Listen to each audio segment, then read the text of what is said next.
Hello, this is Dave from Rock and Reel Reviews, and welcome to our first of many mini podcasts. We have decided that one podcast every few months just is not enough, so we've decided to up the ante, and we're going to be doing this every 2 weeks, talking all things rock, punk, metal, and movies. Joining me as a regular on the podcast, we have Duncan. Hello. Hello, Duncan. Hey. And with every podcast we're going to do, we're going to invite a little guest reviewer to come in and join in with some of the old podcast fun we're having. So this week we have the man, the legend, Baz. What is happening, sexy people? Hello, Baz. The thing is, Baz wasn't at the last podcast, so I've missed True. Baz. I've not been at the last two, I think, actually. No, you were at the Christmas one.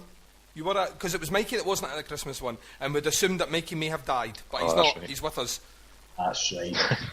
I think I may have started that rumour about him dying, actually. I think you did, and there was a lot of concerned feedback from our listeners. Yeah, that backfired quite badly. Excellent. So how are we all doing this evening? I'm doing fine. Yeah, so, Aye, I'm enjoying the Skype action, I've got to say. I'm sitting here naked, which is cool. I can testify to that. I'm now blind.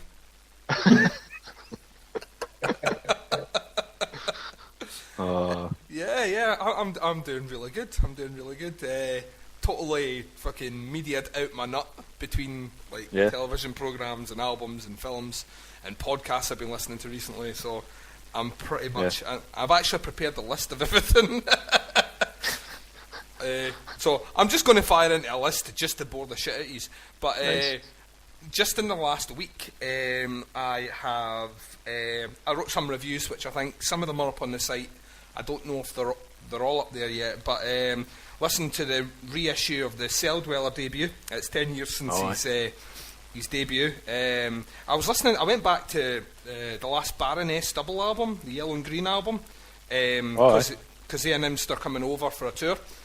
So I wanted to go back and listen to it. That is just like a stunning fucking double album.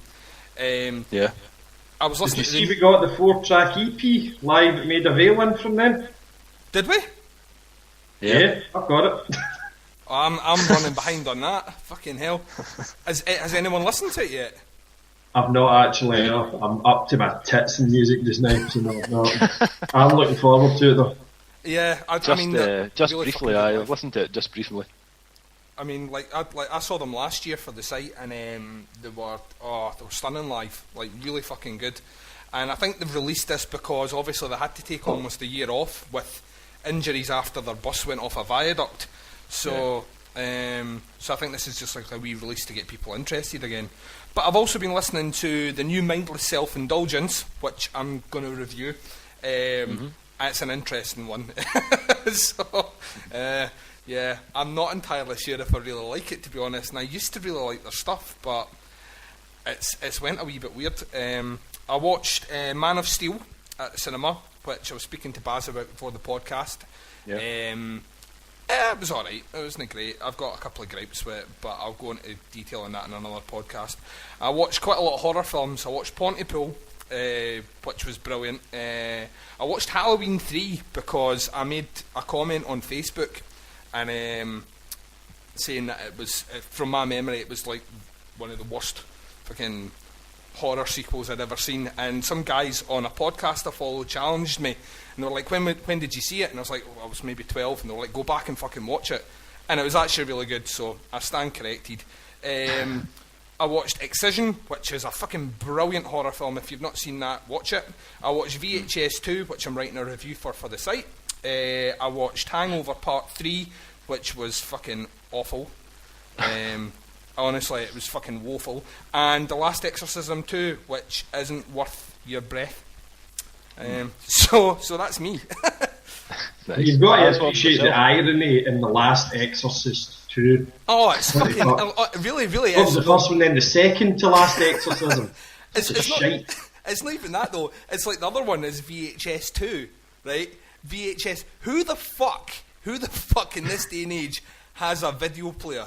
You know what I mean? To play fucking like all these horror videos in the film. Who has a video? Didn't even get me started. But yeah, so that's what I've been doing in the last week and a bit. So full on. Nice. Baz, what about yourself? What have you been listening to? Anything interesting? Yeah, fair bit. Obviously, we're coming on to talk about one of mine fairly soon. Aside from that, past couple of days, it's been a couple of reissues. Reviews are with yourself to go up, not up the website yet. One was the reissue of Rise Against, Revolutions Per Minute. Mm-hmm. They called it RPM 10. Wasn't overly fucking enamoured with that. And then a mini album by a band called Aggressor, who are an old Australian kind of speed metal outfit. It came in a bundle of stuff, and I just kind of picked up on it. It's a reissue. It's been unavailable for fucking years, and most probably because it's fucking shite. So you can check that review out as well. And I'm listening a lot at the moment to the charmingly titled Front Bottoms, who I am currently putting a review together for, and who myself and my man there, Dunk, saw last year supporting the Fabulous Menzingers, and we have very differing views on the band. Well, I think live we have different views on the band. I think on CD, CD doesn't actually do justice to how fucking quirky and bizarre they are actually live. I would completely agree with that. The album comes across as quite a nice kind of offbeat electro indie rock thing. Live, they are a fucking abomination. I really liked them live. I know. That's only because they've got synths, Duncan. Every a synth. You're a synth for. Synths and a bass, a session musician who plays bass guitar and synths and looks like a mini Klingon. He looks like Tennant Worf. I thought his name was Klingon. I was speaking to Baz about this the other day, and we were talking about the Front Bottoms. I was like, is that Klingon guy, is he on the album? And Baz had to point out, actually, his name isn't Klingon, it was just a nickname that you guys gave him. He does, man. See if you see photos of him, or like video footage. See if you go to YouTube and type in the Front Bottoms and look at some of their acoustic stuff, and he plays he's like proper multi-instrumentalist. He plays like shitloads of things, but he does look like, just like Baz says, he looks like a mini Lieutenant Worf. So there you go. Nice. So that's been my bag recently, big man. What about yourself, Dave? What about yourself? Oh, well, there's been a lot of music coming in recently, like crazy amounts of music, but stuff that's kind of been sticking out for me over the last wee while. One EP that I've been listening to, not because it was particularly good, but just I was interested in it, was the new 1 Minute Silence EP. I've still not listened to it yet. Yeah, Fragmented Armageddon it's called. Now, I loved 1 Minute Silence back in the day. Like, Available in All Colours was one of the best albums of its time. But this new EP, man, it just is utter gash. It's terrible. The music is not bad. It's all right. It's a wee bit generic, but the vocals, I don't know what he's thinking about. He's lost all the kind of cool vocal licks that he used to do.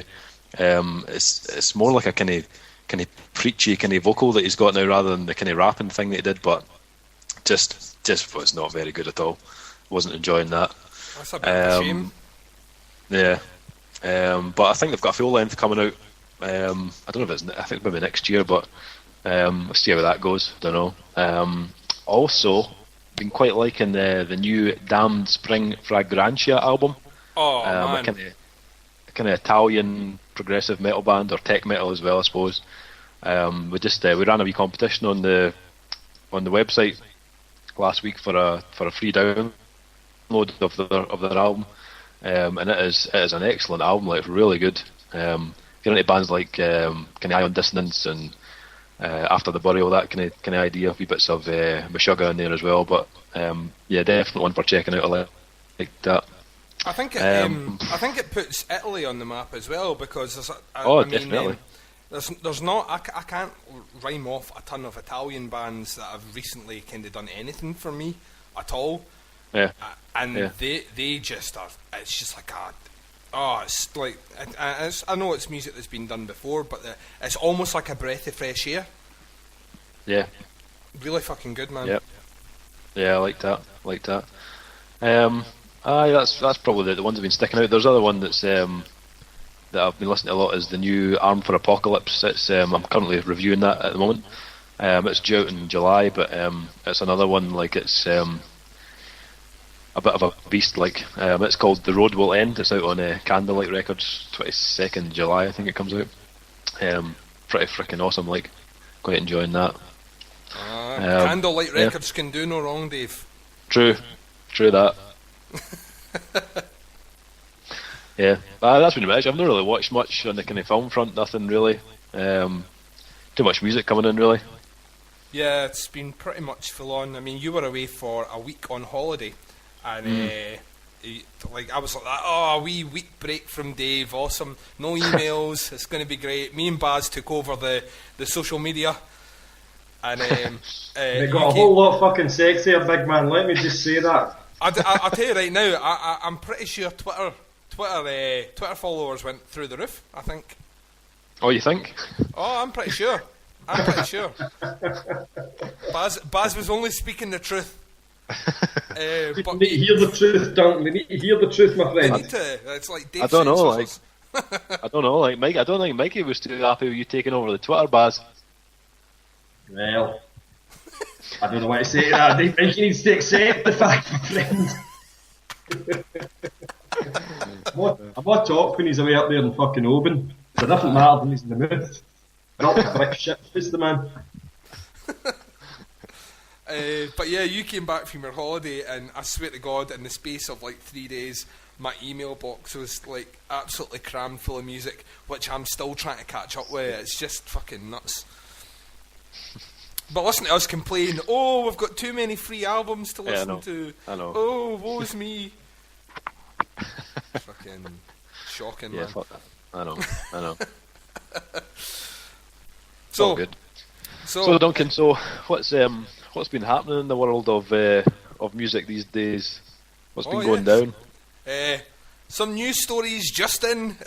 Well, not really just in. Some of them have happened a wee while ago. But some of the bigger news that have happened in our world of music of recent times. Queens of the Stone Age landed their first #1 album in America. Their new album, Like Clockwork, debuted at #1 on the Billboard 200 in the States, which is fucking pretty awesome considering they've not released anything in 6 years, and most people writ them off after their last album, Era Vulgaris. Most people thought, not myself, I quite liked it, but most people thought that was pretty much the end. So that was pretty good news. We found out this morning that Black Sabbath's new album 13 debuted at #1 in the UK, and it's 40 years since they had a #1 album over here, which is just fucking mind blowing. We also found out that you must remember that, Baz. Fuck you, Baz. You remember that number? Fuck you. Remember it? I fucking reviewed it. You reviewed it. He typed up his review on Slate. Nine Inch Nails have announced that they are not only reforming for touring, but Trent Reznor has been working on a new album for the past year, and it's going to see the light in September, which is fucking cool news for me because I am a massive fucking Nine Inch Nails whore.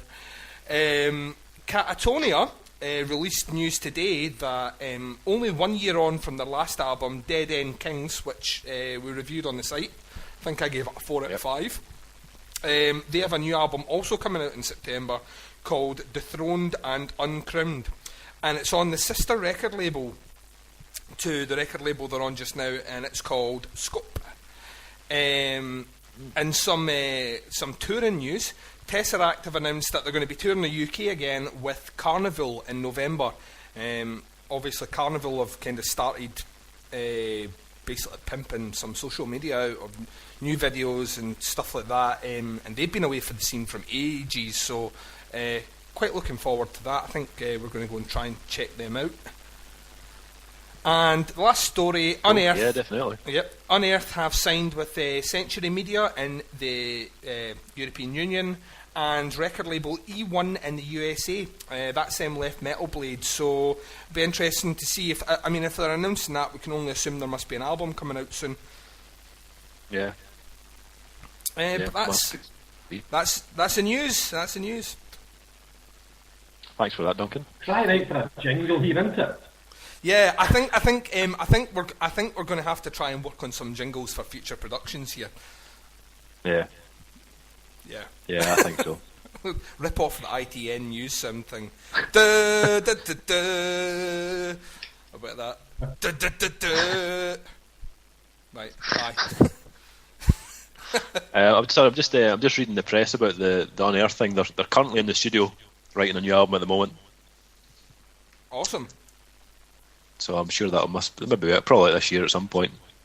I would think so. If they've released information saying they've signed to a label, that generally means that the label will be wanting to push that out pretty quick. Yeah.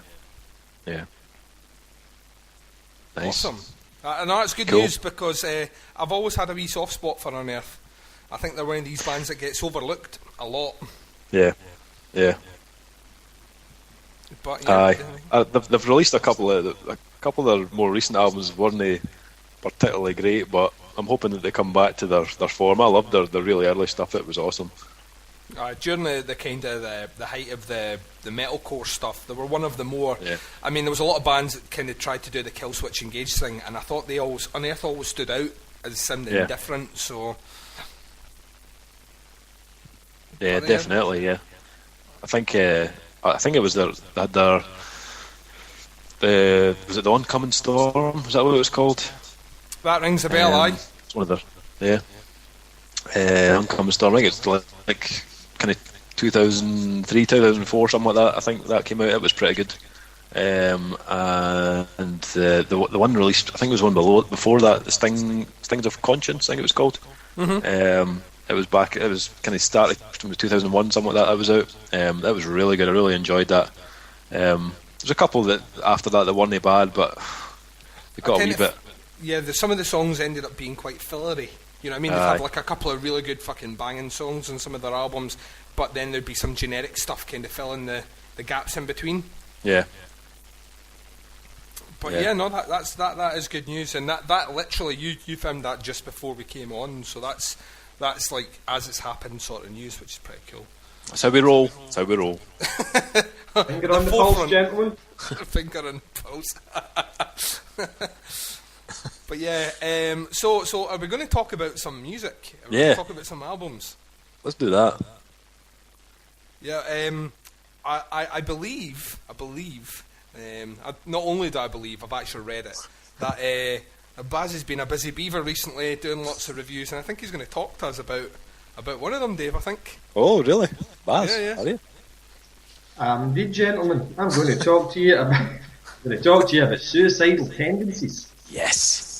We got their album 13 through a couple of weeks ago. Now, I do have to apologise. I was frantically getting into the album and preparing my review, and I then found out it was actually released on the 26th of March. So their PR agent in this country is frankly shite, because we never got it till about a fortnight ago. But Baz, if they want to keep sending us music, though, they can. I would just prefer if they were a bit more timely with it. It's not too much to ask. So Suicidal Tendencies' new album, 13 it's called. Now, I've tried, the opening line in my review is that it is their 13th album, their first album for 13 years. It was released in 2013 and they've called it 13. Now, I'm unable to verify if it is actually their 13th fucking album. I don't believe that, but it says it all over the internet, so I put it down anyway. For myself, I've always been a massive fan of Suicidal Tendencies' first album, their self-titled debut, which came out way back in mid-80s there.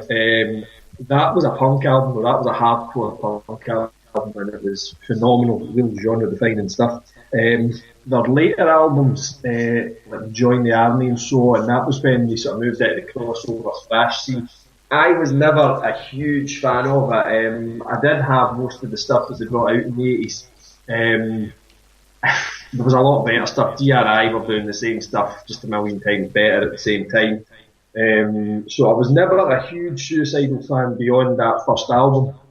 And while they haven't released anything in 13 years, I figured out that I've not actually listened to anything new by them in 20 years. So I was quite excited when this came in. And in all honesty, first time I played it, really immediate, just fucking loved it. It's a very accessible album. There's lots of stuff in there. There's punk in there. There's big chugging metal riffs in there. The boy Dean Pleasance that's doing the sort of guitar stuff for them now is phenomenally talented. Really excellent guitarist. And he brings the album to life, to be quite honest. There's a little bit of funk in there. Apparently, in the intervening years, in my absence, they've experimented with funk and all this kind of stuff. I've not heard any of that, but you can hear traces of it in some of the tracks. But it's not overpowering. It's like a flavour that they've got through some of the tracks. So yeah, all in all, an awesome album. Most folk I've spoken to about are thoroughly digging it. My only problem with it, I think, and as I said in the review, it comes back to what I always fucking hated about him, is Mike Muir himself. I don't dig Mike Muir's vocal style. It's kind of too close to rap without being rap, and it just fucking irritates me. That's still there, but in fairness, every other Suicidal Tendencies in the fan in the world probably loves it.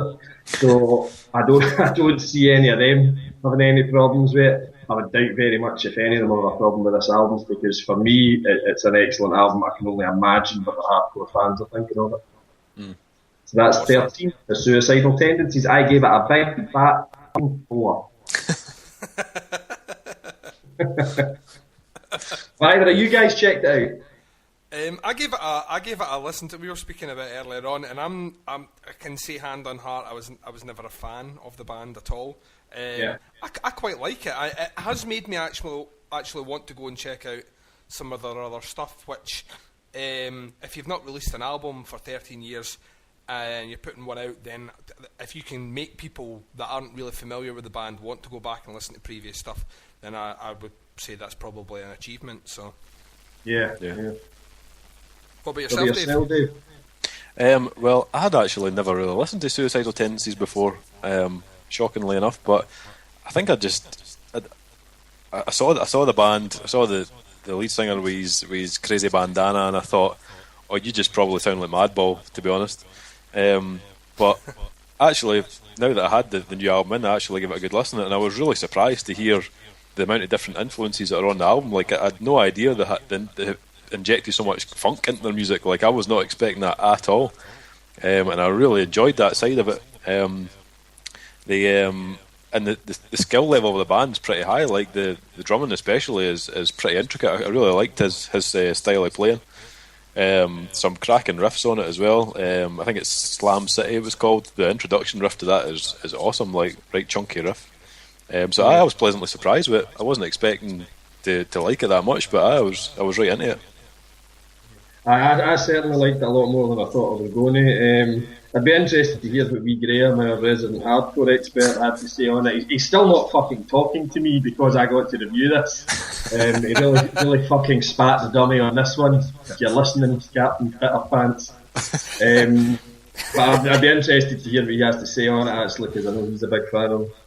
Yeah.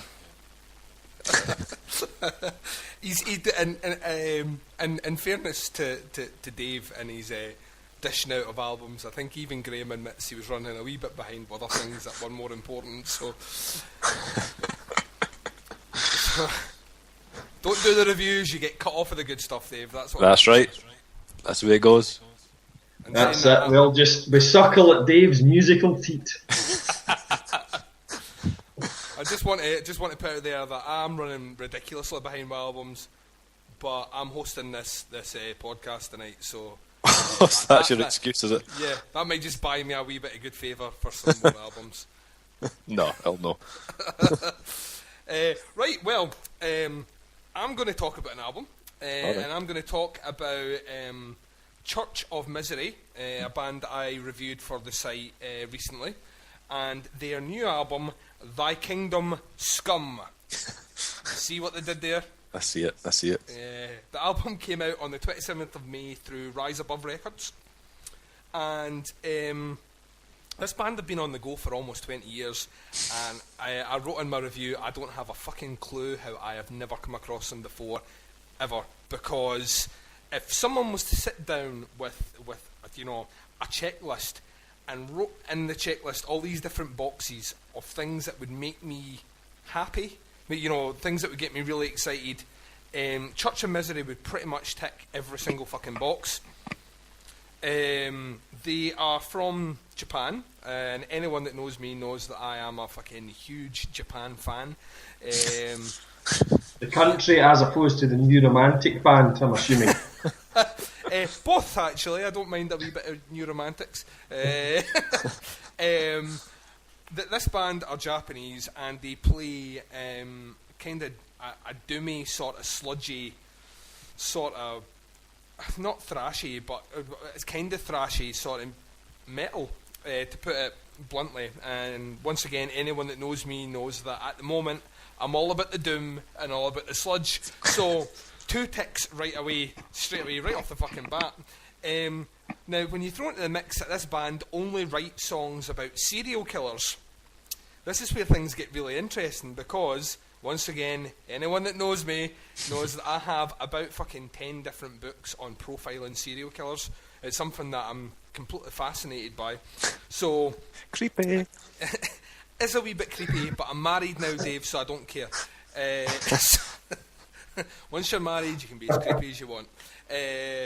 But yeah, basically the band, they dedicate a song. Each song on the album is dedicated to a serial killer. So on this album you have songs dedicated to BTK, which stands for Bind, Torture, Kill, for those that don't know.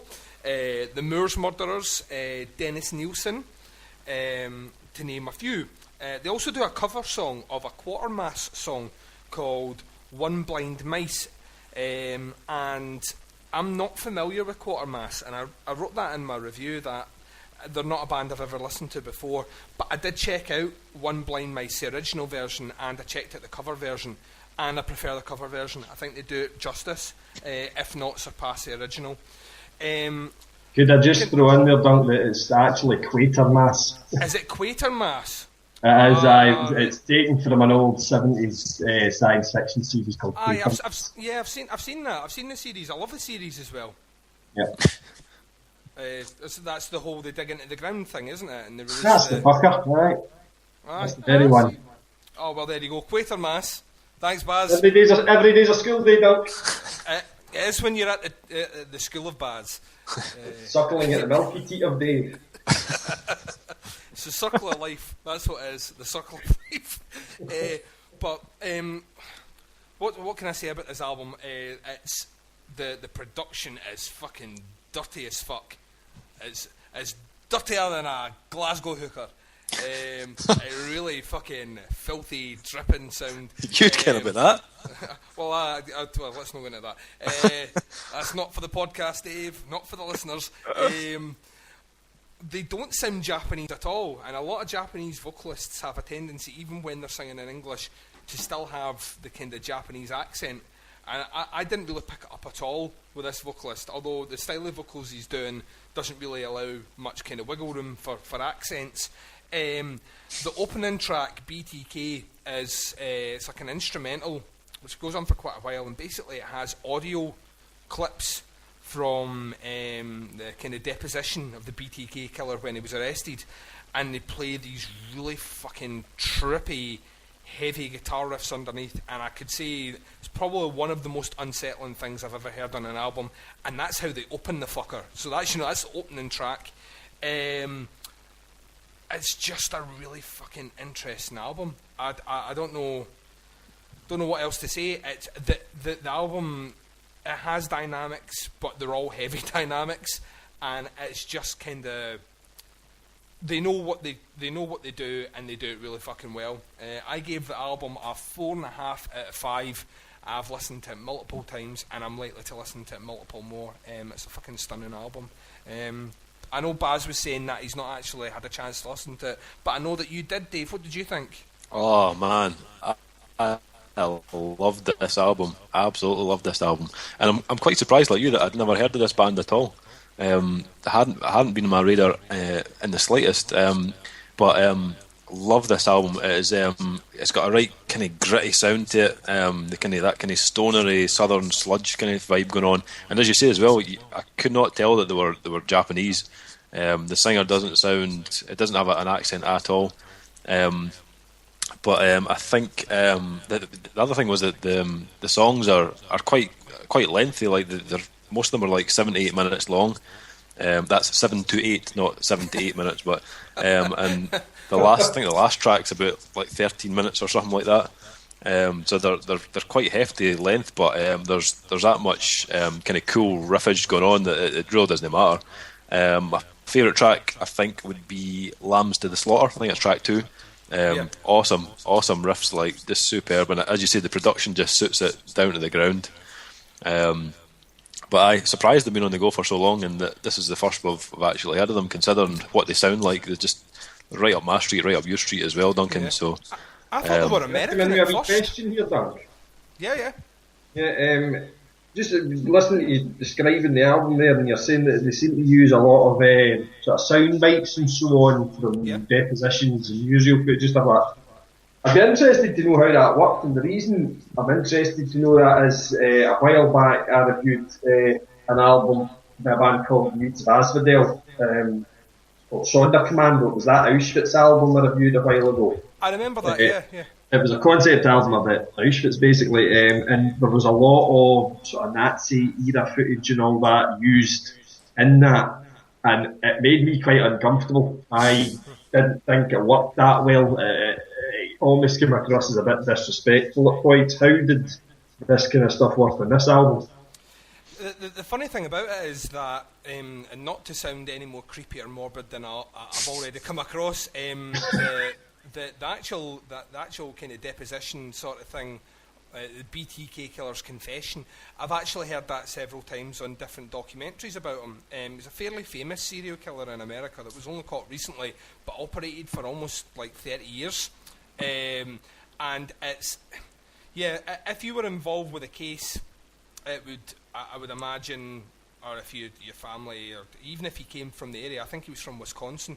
If you came from that area, then that's I would imagine that'd be uncomfortable listening to it. But I think in terms of the album, there's not one. I mean, these subjects are fairly taboo anyway, and they dedicate whole songs to them. So in the context of the album, it works. It works in a really strange way, because to me, doom music is usually about the occult as opposed to serial killers. But there's a very there's a thin kind of wavy line between how people, the public, almost revere like cults, occult sort of stand-ins, and serial killers as well. It's almost as if they're detached from society. I mean, if you look at like war crimes, for example, people are, and rightly so, generally disgusted, to different levels. But for some reason, serial killers are given a different sort of public attitude. I mean, we're outraged by them, but at the same time, we're fascinated by them. I think only in Japan would a band come out sounding American as they do and write songs about serial killers, when essentially they have a country which doesn't have serial killers. So I don't know if that's maybe what steered their lyrical interest, but I think it really works. You should give it a listen, Baz, and see what you think. The two of you have kind of piqued my interest. I think I will check it out after this. I've got to say. That's cool. So yeah, like I say, 4.5 out of 5, and nice. I think. Are you going to talk to us about a wee album, Dave? Certainly am, Duncan. Certainly am. Is it gent pish? Listen, Baz. All right, I'm just trying to keep this varied. You know what I mean? had a bit of sludge, we've had a bit of crossover, and we're now going to do a bit of, yeah, I suppose it is gent progressive. It's the album I'm going to talk about is by a band called Lifeforms, and their new album, Multidimensional, came out on the 13th of May. Yeah, style-wise, it probably is kind of progressive metal, even progressive deathcore, but it does have that kind of that gent guitar tone through it. The album came out on Lifeforce Records, and this was their debut, their full-length debut. They had a couple of EPs out before, Illusions and Synthetic, I think they were called. So this was their new one, and I was totally blown away with this. I hadn't heard of the band before until I heard this full-length album. So it kind of took me by surprise, but their style just kind of suited me right down to the ground. It's very reminiscent of bands like Bermuda, Volumes, Meshuggah again, Structures, that kind of idea. It's very unpredictable. Riff-wise, it's very all over the place. It's not conventional verse chorus with a big cheesy breakdown at the end. It's not like that. It's very kind of all over the place, but the riffs are really well written. They're not generic in any way. They're quite very, very good to listen to. I really enjoyed listening to them. There's not much of a kind of clean vocal on it. I think there's maybe 1-2 tracks where they do a little bit of clean vocals, but it's mainly the kind of low end, kind of gruff stuff that they do. But it works really well with that kind of style of music. And I'm glad they didn't overdo it with the kind of clean melodic vocals. It's a wee bit done to death at the moment, so I quite liked it. They just kind of kept it brutal and heavy. Guitar tone on it is amazing. It is just like thick and heavy as hell, and it's very good pace wise. Lots of grooves and stuff like that in it as well. A lot of stuff you can just kind of bang your head to. But I really enjoyed this. I gave this a 4.5 out of 5 or 4.5 out of 5. And if you're into kind of bands of the style that I've mentioned, then I'd definitely check this one out. There's a few other tracks on YouTube and stuff if you want to hear it, or go onto the website and have a look at the review. We've got a link to one of their YouTube tracks on the website as well. Then you guys have a listen to it? Baz, is there any point even asking you if you listen to this? Yeah. No, I've no listened to it, Dave. You know my feelings on the mythical beast that is gent. I place no faith in it, sir. It's a myth with HD television. Duncan. I've not listened to the album, but I have listened to the video that was posted with the review. I actually quite liked it. I need to get around to listening to the album, but what I heard I quite liked. And I'm not the biggest fan of gent at the moment. To be honest, I think the kind of music industry is just completely oversaturated with that genre. But there was enough there that made them interesting to listen to. So I'll certainly go and listen to them. And I liked what you'd written in your review as well. And the bands that you've listed there, some of those bands I quite liked their albums. So it'll be worth checking out. Yeah, definitely. Yeah. I agree with what you're saying about the whole gent thing at the moment. Like, it's very oversaturated with bands that just sound exactly the same. So I found this quite fresh actually. Listening to this, it didn't remind me of all the crap that's going about at the moment. So yeah, definitely worth checking that one out. Cool. That's excellent. Right, I'm going to do a very short film review. Not a review of a short film, but a film review, and I'm going to keep it short. Basically, I'm working on some movie reviews for the site, and I don't often do movie reviews. I think I basically sickened myself of movie reviews doing the Halloween thing last year, the Duncan for Apples, where I think I wrote, I don't know, it was maybe about 10 horror reviews in the space of a month, which I enjoyed. And if you want me to do it again this year, Dave, I'm more than happy. More than happy to bring that back. But yeah, because I've been watching so much recently, I've kind of got off my arse, and out to the cinema a bit more, I decided that I'd throw a wee film review in here. I'm going to give away my scoring before it goes on the website as well, because I think I'll have the review written, and you'll probably have it up on the site before this podcast goes live. So it depends which way you're listening to this. If you've read the review, then you already know the answer to the what is Duncan going to give it. But if you haven't, then you still want to go to rockandreelreviews.com and read my review anyway. But the film is The Iceman. It came out this year. It's directed by Ariel Vroman. It's based on The Iceman, the true story of the cold-blooded killer by Anthony Bruno. The story is based on the true story of Richard Kuklinski, a notorious contract killer and family man who is believed to have killed over 100 people. And up to the time of his arrest, his family didn't suspect a thing. So they didn't even have an inkling that he was working for the mob as a contract killer. It stars a pretty big cast, actually. Michael Shannon as Richard Kuklinski, Winona Ryder as Deborah Kuklinski, Chris Evans, and that's not Chris Evans the DJ, Chris Evans, American actor, as Robert... As opposed to fat cunt.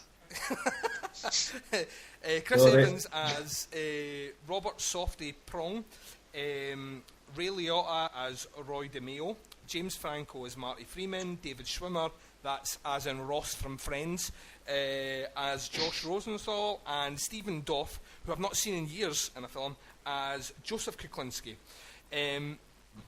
This film's really fucking good. If you want to... I don't want to go on about the whole serial killer thing again, but this guy was basically paid to kill people.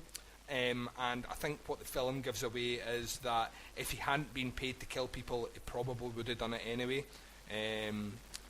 The Michael Shannon is phenomenal in it. He's such a fucking powerful on-screen presence, and there are times in the film that you would be forgiven for thinking that he was a psychopathic killer. He just plays that role really, really well. Winona Ryder plays his wife, and I've not seen her in a film in a wee while either, and she's really fucking good. She's probably the only character in this that gives any sort of level of kind of emotional connection with the audience, which is one of my biggest gripes about the film overall, which I'll come back to. Ray Liotta plays basically Ray Liotta, as he does in every gangster film. He's fucking very good at it. James Franco has a very tiny role where he's not doing anything comedic. It's pretty good. David Schwimmer, I was watching the film with him in it for about maybe 15 minutes before it suddenly occurred. You were watching the film with David Schwimmer? Well, no, I was watching the film. David Schwimmer was on the screen for about 15 minutes before I actually realised that David Schwimmer was in the film, if that makes any sense. He looks completely different than what he did in Friends. Stephen Dorff plays Michael Shannon's brother in this one, and he's only in it for a very short section, maybe about 3 or 4 minutes, and it's a conversation they have. He's already locked up in prison, and he kind of gives you some of the backstory to the character, basically saying at one point, you've got a family now, but don't forget, I know what you did to that boy when we were younger, this sort of thing, to give the indication that, he has killed before he became a contract killer. This is where my biggest gripe with the film comes in. There really is, for a film that's called The Iceman, they've probably nailed the title spot on. The character's very cold, and even though he's got a family, and it's kind of focusing on the family element, how his family didn't know he was every time he left the house he was going to kill someone. You don't really have any sympathy or apathy at all with pretty much any of the characters in this film. It doesn't go deep enough into his backstory, so basically it starts from the time he starts killing, and then kind of follows him through, almost like Goodfellas, an extent where they jump through different decades, and the way the decades are changed by the haircuts and the clothes. Michael Shannon is probably the best thing in this film, but truth be told, he was the only reason I went to see the film. I am going to give this film a 3 out of 5, and most of those scores go towards his performance in it. It's worth a watch, but I would say it's probably not. I mean, I saw it in the cinema. This is happily a DVD rental, definitely not a cinema film. But yeah, I'll have a full review written up, and hopefully it'll be up on the site this week. So nice. There you go. Nice, sounds good actually. I quite fancy that. Yeah, I'd be interested to check it out. I love that Michael Shannon guy. Yeah. I think he's a great fucking actor. Me and Duncan were talking beforehand, before we started the podcast, and I've been a big fan of him. He's excellent in Boardwalk Empire, and he was brilliant as Kim Foley in the Runaways movie. He really made that movie for me, to be quite honest. Yeah. Yeah, I saw him not that long ago, and I was quite slow on the uptake to see film Bug that he was in, or Bugs. Is it Bugs or Bug? I can't remember, but it's well worth watching. If you've not seen it already, then you need to go and check that film. It's fucking brilliant, absolutely fantastic. He's like one of those, and there aren't many of them now, but he's a proper method actor. I think he really immerses himself in the part. Yeah. And what you get from him is a very intense performance, but the kind of characters he plays tend to be intense anyway. So I think it works quite well. He's obviously going to be from now on known as General Zod in the new Man of Steel film, and I think unfortunately that's how most people will now familiarise him with. Even though he's in Boardwalk Empire and plays a fairly major role in that programme, but yeah, no, I would say definitely check it out. It's been getting a lot of weird comparisons recently. It's been compared to, like, the tagline on the poster is like it's a cross between Goodfellas and the Zodiac, and it's like neither really. I think it's like the only reason I mentioned Goodfellas earlier on is because Ray Liotta's character jumps through different decades. And that reminded me of that kind of film technique. The only way I can even think it's remotely like the Zodiac is that it actually genuinely feels like it's been shot in the 70s and then in the 80s, which the Zodiac, the film, does quite well. Yeah. So, but yeah, definitely rent it or well, buy it on DVD. But yeah, it's probably not a cinema film, to be honest. Yeah. Cool. Yeah, definitely check that out. Sounds pretty cool. Awesome. Yeah. Yeah, I just want to do a quick shout out at this moment here before Davey fills us in with the fucking the megaton of what's coming up on the website in the next God knows how long. But we three reviewers are all on Twitter, and if you want to follow us, some of us are more active with the tweets than others, but if you want to follow us on Twitter, you can follow the boss man Dave at Twitter, and it's Rockin' Real Review. If you want to follow Baz, his Twitter is Punk Baz, all one word. And if you want to follow myself, mine's is Freak_GBP. So get following us, because like I say, some of us tweet more than others. Yeah. I think we'll do a bit of Twitter promotion in the next podcast. Whoever the next guest is, we'll pimp their Twitter account as well. I think this should be I think me and you would be good pimps, Dave. Yeah, I think so. Well, I used to wear a furry jacket and a pimp hat. Everyone's suckling at my teeth these days anyway, so. How many teeth you got? To be honest, Dunk, I'd be too frightened that your gals would end up in a cage in your cellar, to be quite fucking honest.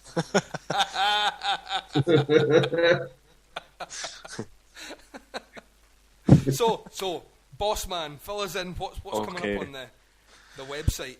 Well, there has been a fair amount of reviews coming in over the last few days. Up and coming, music-wise, we've got quite a fair amount of music coming in.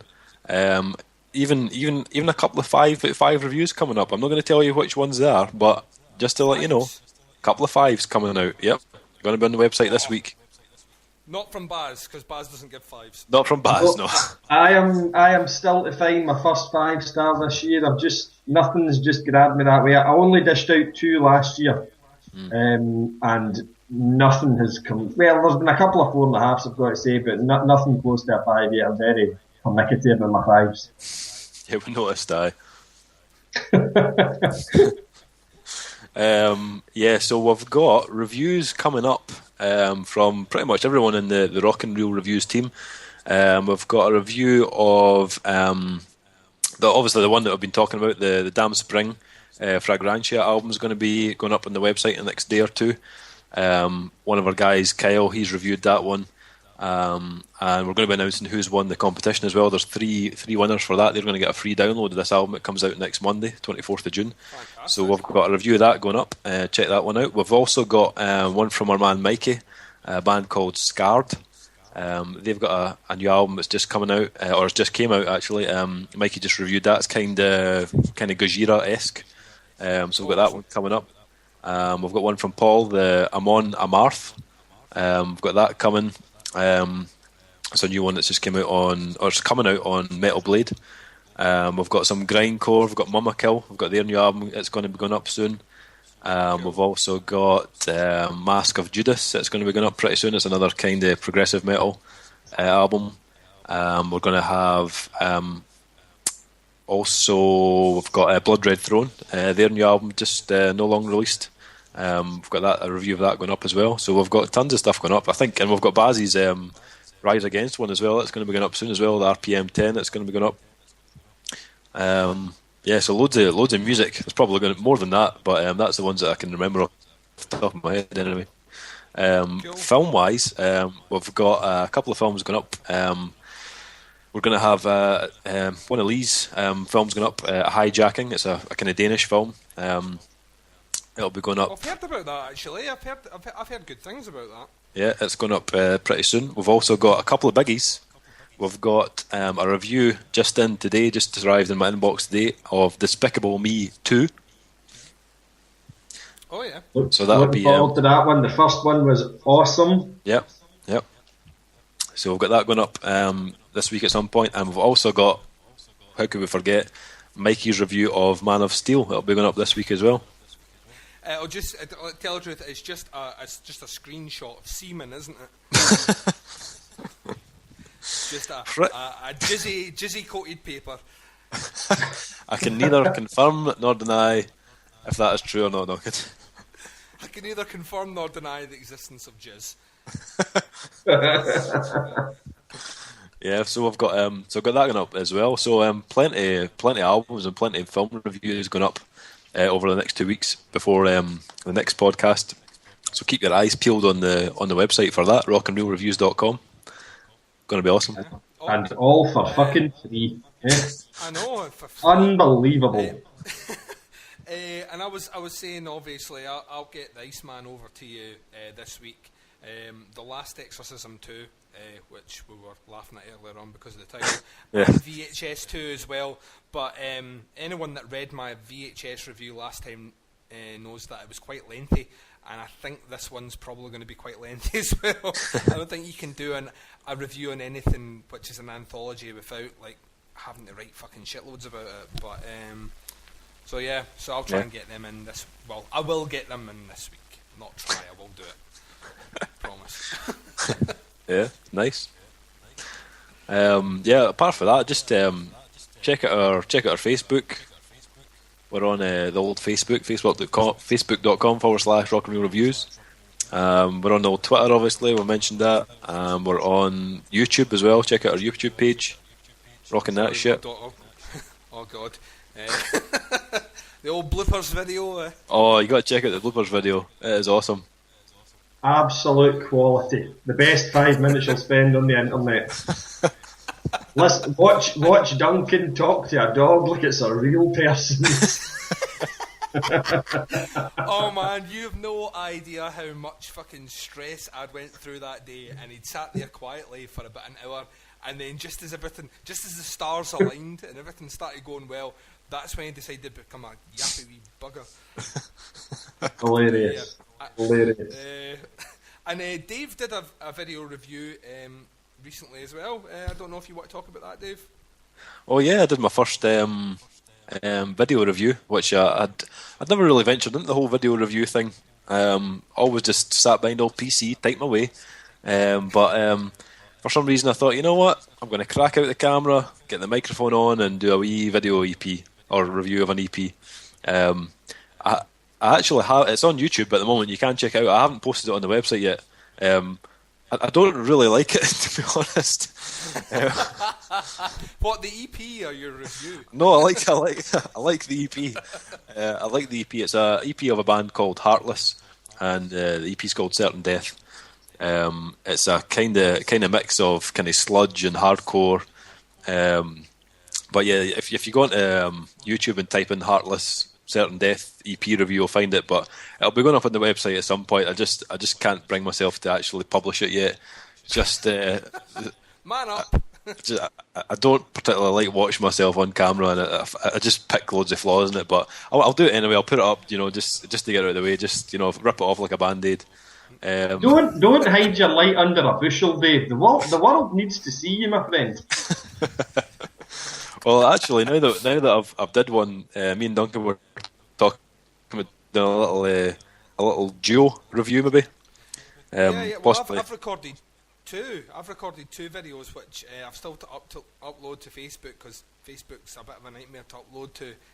Facebook, especially when. No Facebook, YouTube. Thanks. YouTube. YouTube's a bit of a nightmare for me to upload to, because I always seem to go through difficulty with it. But I've recorded a video review for a kind of sludge metal band called ASG, which will be making its way hopefully this week. I'll clear some time and get it up. And I did a video review for a band called Amorphous as well, so I'll get that up as well. But I think what me and you were talking about, Dave, is that we'll do a collaboration video where we basically review something as a duet. A duet. But what I'm really wanting to do is try and find an album, or if you know an album that you really dislike, or if I find an album I really dislike and you like, we should maybe have a on-screen debate on its pros and cons as well, and get that up, because me and you tend to agree on pretty much everything, so it would be nice to get a bit of conflict in the relationship. Exactly. Does on-screen debate, does that translate as on-screen love affair for you two? I noticed that on-screen debate rhymes with masturbate as well. I don't know, possibly, Baz. I can't confirm or deny that. So this will never see the light of day, honestly. I know. YouTube will never allow this video. Gay porn with gent. That's what it'll fucking be. Oh, can you imagine? Bent gent. That's what it's going to be. Bent gent. You heard it here first. Bent gent video coming up. He sounds like a really bad porn director, eh? It's like Bent gent brings you Anal Destruction 4. So I don't know. But well, guys, we'll wrap this up. We're a bit at our hour mark. Yeah, let's do that then. I am totally spent, Duncan. Totally spent. I was going to say, anything you want to say to the listeners before you go, Baz? No, just keep it fucking sexy, people. That's all that matters. Keep it sexy. Keeping it sexy. Keep it sexy. And we'll get Baz on sometime in the future to come back and rock our worlds again over the medium that is podcast. Awesome. Thanks very much for listening, guys. I am Duncan from Rock and Real Reviews, and you'll see me kicking about on YouTube and Facebook and stuff like that. Yep. I am Dave. Thank you again for checking out the podcast and listening. You'll find this bad boy on internet, probably on YouTube, SoundCloud. We'll get it fired up to iTunes, so you can download the motherfucker and then listen to it to your heart's content. Absolutely, 100%. Taking over. One medium at a time. Remember and check out rockandrealreviews.com. Yeah, cheers for listening. Cheers. Thanks, we'll catch you later. Bye. Bye.